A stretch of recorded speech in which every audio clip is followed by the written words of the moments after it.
and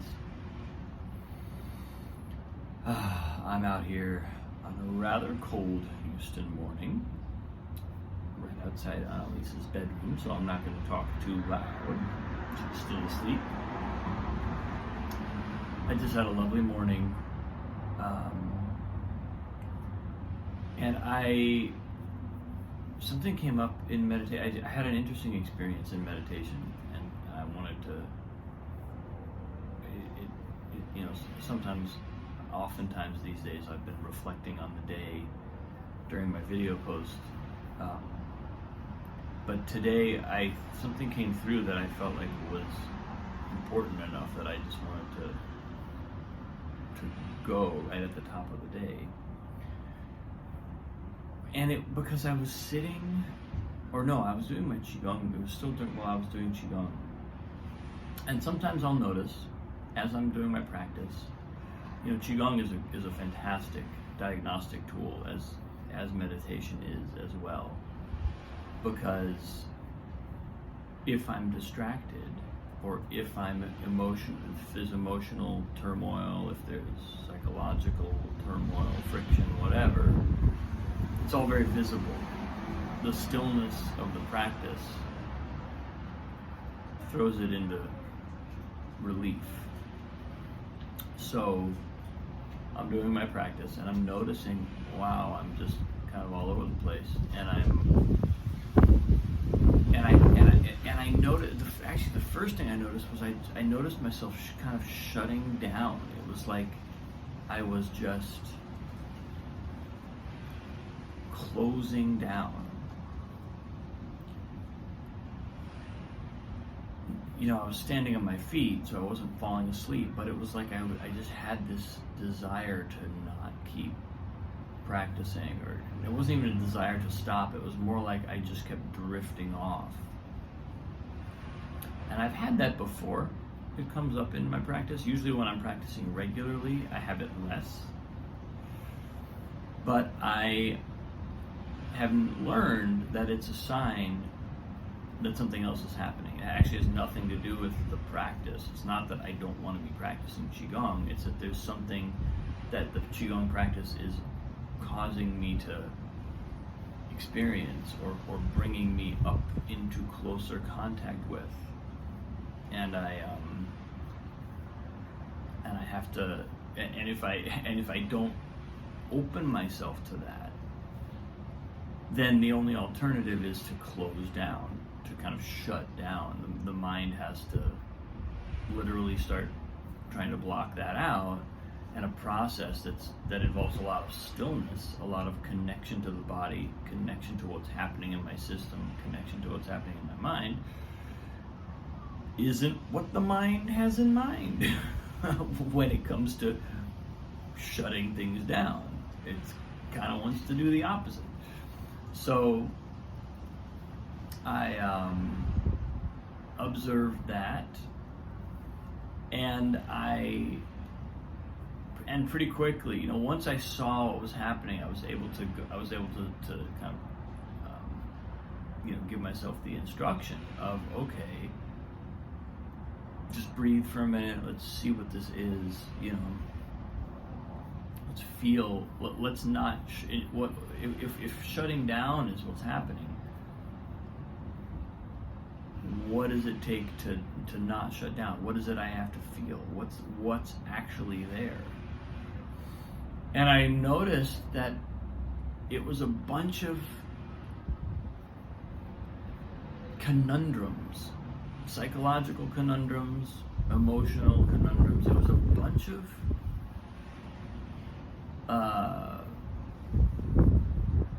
it just looked like impediments.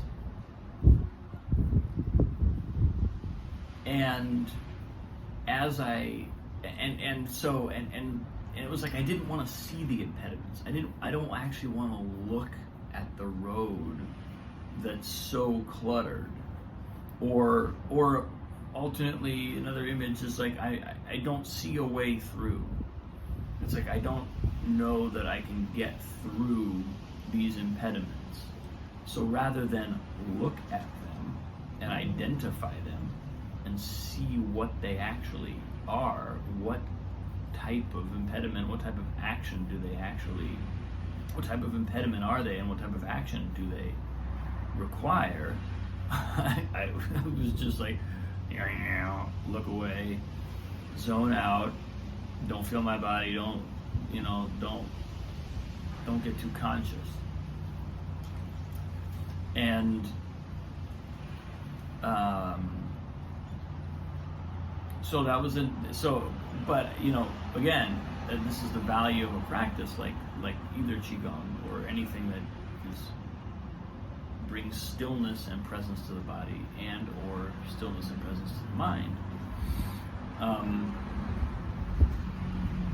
There was, I started to see, oh, okay, here's what this is. Is it overwhelming? No, actually. And very quickly, a couple of things that I didn't even know I was doing this, but I realized, oh, I'm turning this into a big thing. It's like I'm declaring the next mountain that I will climb, when actually that's not what the circumstances are asking of me.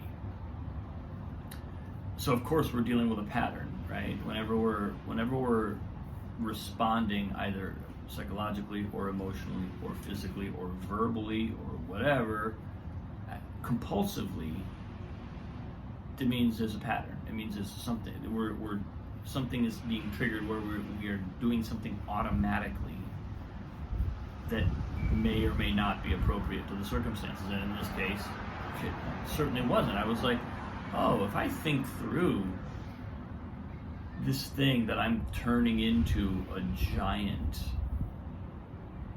task, a giant rabbit hole, what I realize is it's actually not that. It's actually pretty straightforward and pretty manageable. And all I had to do was sort of acknowledge that, and it was almost like I had to give it permission to be small, because for whatever reason, my ego, my mind, wanted it to be big, wanted to be able to declare this. I think it maybe comes back to like having something to defeat, or having a mountain to scale. But which is great, scaling mountains is lovely, but if it's a molehill, maybe we don't want to invest all of the energy and time preparing and resources, sending them all to the expedition to scale the molehill. Maybe we could use those resources elsewhere. And there was some analog of that happening in my mind. It was like I was gearing up for this giant thing and realized, wait, but is it a giant thing? I don't know that it is. But I guess the thing that I'm tracking was even sort of more primary than that, which is just that I noticed the mechanism of I'm shutting down. Wait. And when you're shutting down, it's tricky to catch it, because shutting down is like, that's the whole point, is you're sort of like not being conscious. It's taking our awareness away from the moment, from the here and now. And so catching that, it was like, it's almost like you just have to get practiced at noticing the symptoms in order to be able to say, wait, why am I not wanting to continue? Why am I shutting down? Why am I standing here waiting for the next qigong sequence to start, as though something needs to happen before it can, as though anybody else is doing this practice, as though I'm waiting for a teacher to tell me to do the next move or something, but really I'm just kind of standing there spaced out. I mean, I'm sure everyone has different symptoms of this, but that was really kind of the main thing, or the first thing that I identified today was, oh, that's a good litmus, just tracking. Oh, these are some of the symptoms, and these are some of the ways that I, in particular, respond when I'm avoiding something, and then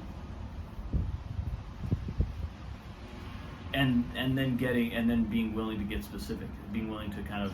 It's so interesting because Chogyam Trungpa talks about maintaining head and shoulders, and it really is kind of remarkable to me. If I'm sitting in meditation or if I'm standing in Qigong, there's a sense of my head and shoulders and just my entire structure of my back, but it really kind of manifests in a feeling in the head and shoulders, where if I just pull myself upright, not into a forced kind of tense posture, but just it's like allowing my body to uncoil into an upright position.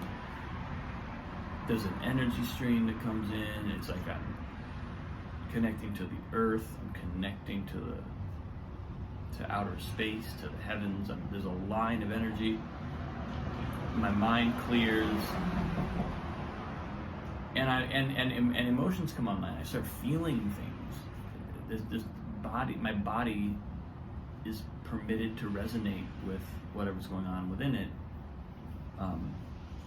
So just that little action, noticing, okay, I'm shutting down. Shutting down always means some kind of collapse, even if I am in a Qigong pose or Qigong movement. And then catching it, kind of breathing my way back to integrity. Whoosh! Everything comes back. Everything comes online as available. And then the sort of capstone of this whole process was that there was some aspects of what I was wrestling with where I realized I'm not going to solve this with my mind. No, my mind sort of was like gearing up for the big game or for the battle, and it came through loud and clear. Oh, none of that will work. That has nothing to do with the dilemma here. So don't focus on that. Don't allow the mind to convince you that that's the solution. Which again, it's almost like as a problem becomes overwhelming, there's a thing that happens, and it's like our perspective gets smaller and smaller. If we collapse under the problem, our perspective gets smaller and smaller and smaller and smaller and smaller and smaller until we can't see what we're doing anymore. We can't see the solution. We can't see ourselves. Everything loses perspective. And so there's this moment, this incredibly important moment of noticing that that's happening. It's not that the problem is so overwhelming, it's how we're responding to it. As soon as we take that moment to sort of, wait, let me look this in the eye.